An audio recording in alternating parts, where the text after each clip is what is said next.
Hello everyone and welcome back. Something a little bit different from me today, as normally I'm with a guest or doing something stupid, but today I wanted to convey some of my own opinions and my own thoughts and my own feelings. So I put out a poll on my social media and asked for some questions, and I really appreciate it because when I've done that in the past I've had zipwa, but today I was inundated, so I really appreciate that. Maybe it was the fact that I put the anonymous section on there which enabled it. So we're going to get in. I've hired this studio, and I've got an hour. I've got plenty of questions, and I'm going to try and do about 15 minutes and split this hour up into sort of 3 sections as to not bore people too much. And we've got about 3 or 4 questions per episode, we'll call it. And any feedback is greatly appreciated, as if it's something worth doing and valuable to you, then I will continue that. But the main purpose is I wanted to convey some of my own opinions, because I feel that I spend most of my time sitting on the fence. So I kind of wanted to talk about what's true to me. The first question that I got, and I got asked by about 12 people, was what are your thoughts on the weight loss jabs and how it can impact people's health and mental health? So I think this is a great question, and I have sat on the fence for it for a while. I've been very silent with my opinion on this because I'm going to sound like a politician and sit on the fence again, but it's a massive it depends question. I have got a perfect person who is the most perfect candidate for this. She has tried for years, battled with eating disorders, which are, of course, outside of my realm of knowledge and expertise. She has given everything a go, every diet, intermittent fasting, exercise, training, everything. She has tried it all, and over 4 years, I've watched her give it everything, and she was unsuccessful. Whether it was a psychological reason, a physical reason, whatever it may have been, but she was unsuccessful in that. So she was a perfect candidate for the jabs, if you will. And I saw her recently, and the change in her demeanor, her confidence, her energy, the way she felt in her clothes was incredible. And I would say that someone like that is a perfect candidate. What I would steer people away from is not trying first, is not giving it a go, not exploring something that you may enjoy, whether it's exercise or diet, or whether it's seeing a therapist or someone who is specifically coached to work with those who have eating disorders, because you always want to try something before you leap to the unknown. So I would really urge people to do that before the leap. But if this is you and you have explored many avenues and you've been without luck or without success, then maybe it's something to consider. The next question is from, quite hot in here today. The next question from James. In an age when social media is rife, people promoting ideas of training and nutrition. Actually, going back to, sorry to interrupt, but I just had a thought. Going back to that question about the weight loss jabs, I think that they have their place. But I think that the way you do them can be safe or can be dangerous. So when you are consuming less food, and that's ultimately what the jabs do, where they slow the process of digestion down, they increase feelings of fullness, they remove food noise, whatever it may be, ultimately you're eating less food. And as a result of that, it's probable that you're consuming less protein. And as a result of that, with that rapid weight loss and reduction in protein, there's a likelihood that you lose muscle mass. And this is key, and especially if you're a female, because muscle mass and those who typically take it are over the age of 30 and 40, which again, you're already in an area of your life where we begin to lose muscle mass and things like bone mass, bone density. So it's so key to, if you are going to take it, to consult with a nutritionist, a doctor who can help you with a proper nutrition plan to ensure that what you are eating, despite it may be little, is going to provide you with the best opportunity to maintain as much muscle mass as you possibly can. I just wanted to add that in. Moving on. From James, in an age when social media is rife, people promoting ideas of training and nutrition, how do you cut through the nonsense or ignore advisors with agendas? Now, this is a great question, and I'm an advisor with an agenda. This is a great question. And firstly, I'd like to say there are many ways to skin a cat. So you might like my approach, you might not. You might resonate with what I say, you might not. But what I say will work for a percentage of the population because they resonate and they will do, and what another person says will resonate with a percentage of the population, and what they do will work. Because many things attain the same goal, whether it's, again, intermittent fasting, whether it's 5 on, 2 off, whether it's a 80%, 20% diet, whatever it might be, it's all trying to achieve the same goal, which for this example is fat loss. And I think that if you follow someone that you trust or have for a while, and you like that person and you engage and resonate with that person, it's probable that you will get the results with that person. The danger comes from when you have zero knowledge on nutrition, on a diet, on training, and you follow one of Stephen Bartlett's podcasts that he has a controversial guest on that says something crazy, and then the next week has conflicting information. And what I would suggest to that person is hire a coach that you trust, whether that's me or someone else or a friend that has experience in the industry, because what you're paying is their knowledge to cut through the crap in this instance. Because if you go on and Google now best ways to achieve X, you'll be inundated, overwhelmed with the amount of information available, and it's my job, or another person's, another nutritionist, doctor, whatever it is, another job to cut through that and show you the small bit of information that is relevant to you. Because if you can take the most complicated thing and make it the most simple that a child can understand, I think that's the most effective form of coaching you can do. But to summarize there, if you trust someone and they have previous results with someone who is like you, looks like you, works like you, talks like you, then it's probable that that will work, as long as you resonate with it, believe in it. Otherwise, move on.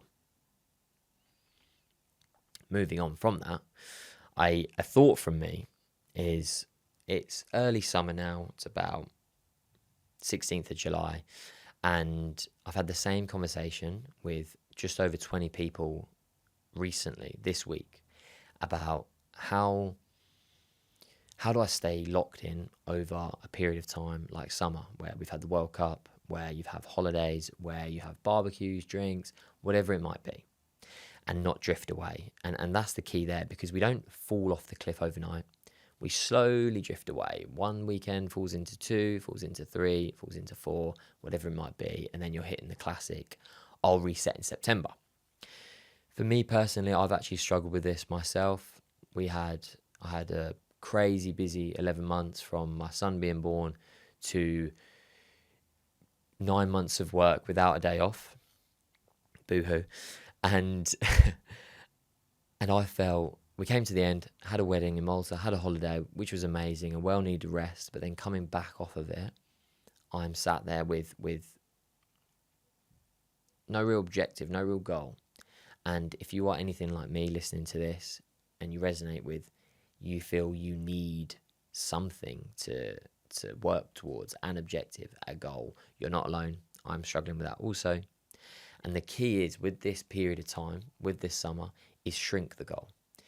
Don't be as lofty as you are during that kind of winter arc from September to Christmas and in that January to summer period. You know, for me, I try and work with 100 people at a time between summer and Christmas.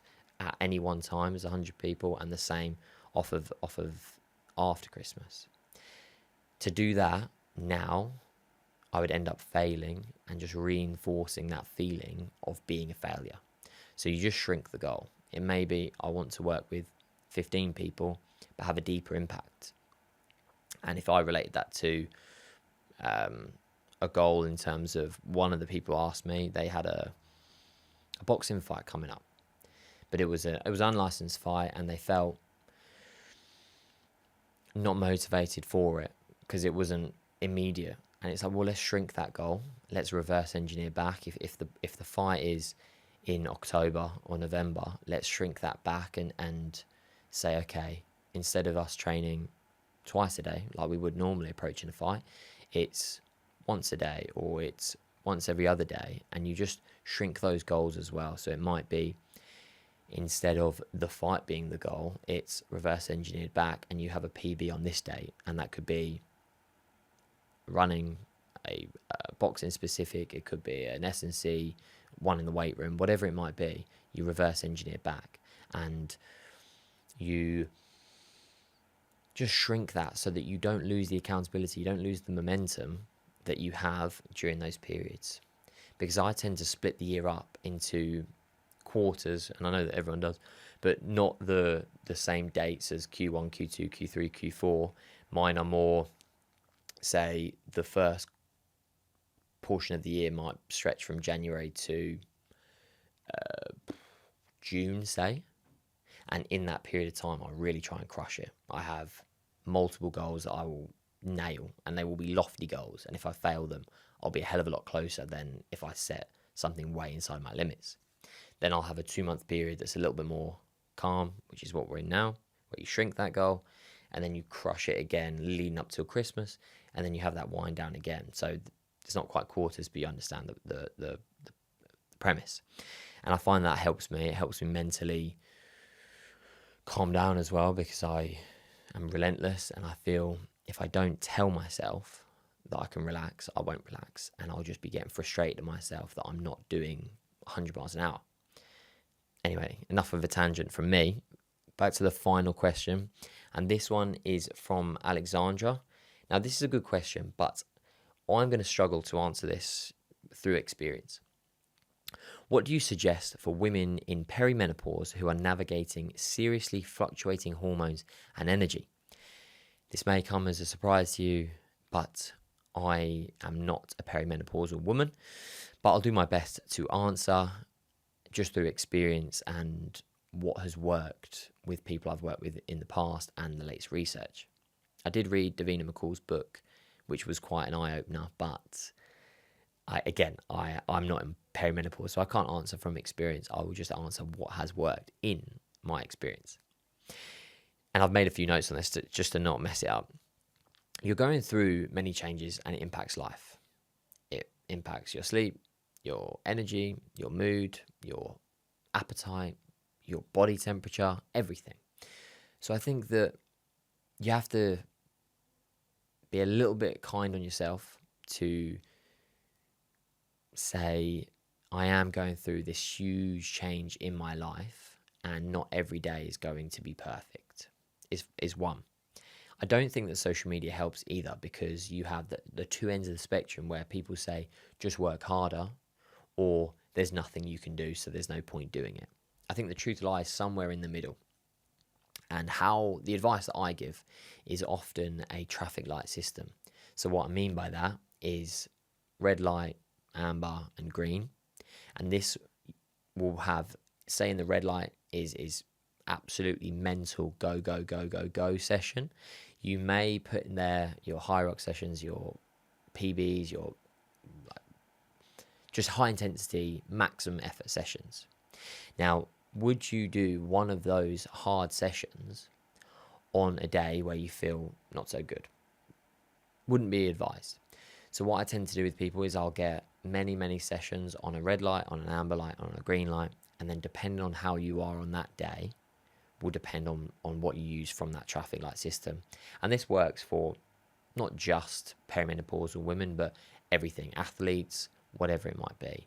And this has been very successful in my career.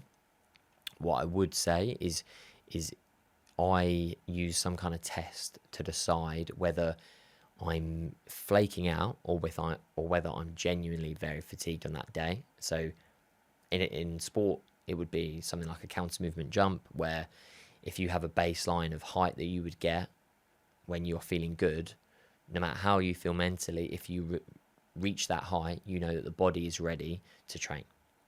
Now, I'm not asking perimenopausal women to have a CMJ test, but you understand what I mean. It might be how you feel on that walk to the gym. Are you a bit achy? Are you a bit sore? Are you still really tired? Then it's probably dropping down to one of the amber or green light days where it's a little bit easier rather than it being a red day. The other thing is, in terms of habit building, and James Clear does this brilliantly in Atomic Habits, is you want to keep that momentum going. So even if you feel awful, but you're building the momentum of someone who does exercise or eat well, whatever it might be, then you want to keep that going. But again, you just shrink the goal on that day. So rather than going to the gym for an hour, you might go to the gym and do 5 minutes on a stepper and do some stretching and go home. But it reinforces the habit of going every day, regardless of what is achieved that particular day. And you'll end up looking back on your calendar and you won't see any gaps. You'll just see someone who continuously goes, regardless of how they feel, and identifies as that person. And again, this is very easy for me to say as a 28-year-old bloke who isn't perimenopausal, but you understand the premise of that.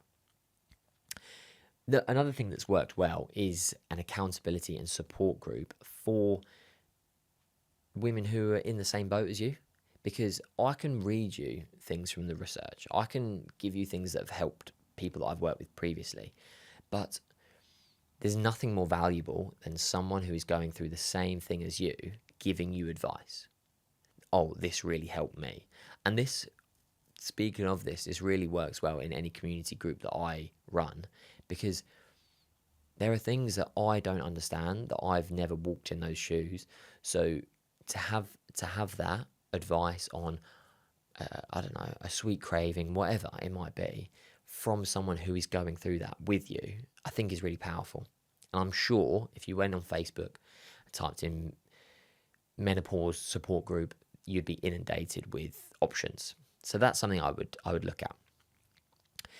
If I had to prioritize anything, it would be strength training and nutrition, because as we go through the menopause and we're going through these hormonal changes, muscle tissue breaks down, bone mass breaks down, and the number one way to combat sarcopenia, osteoporosis, is resistance training. If you don't use it, lose it. So I'd be prioritizing that and hire a coach that is sufficiently trained in this and that can understand things like the traffic light system, because they are going to be the ones who help coach you and guide you when to push, when to pull, and to avoid injury, and give you the best chance of success you can have.